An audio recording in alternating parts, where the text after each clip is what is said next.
Okay, I've got a regular size bandana. Fold 1/2 to the center, then fold the second half to the center. Turn the whole thing over. Fold 1/2 to the center. Fold the second half to the center.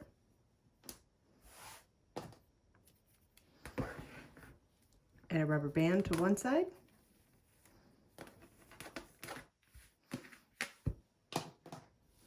And add a rubber band to the second side. Turn it over again. Fold this to the middle and fold this to the middle. And you could even tuck one of these inside the other.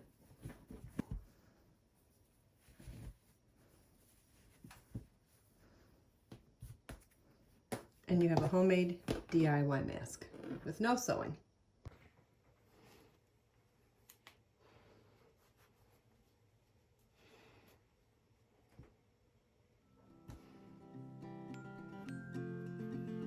Stay healthy and safe, everyone.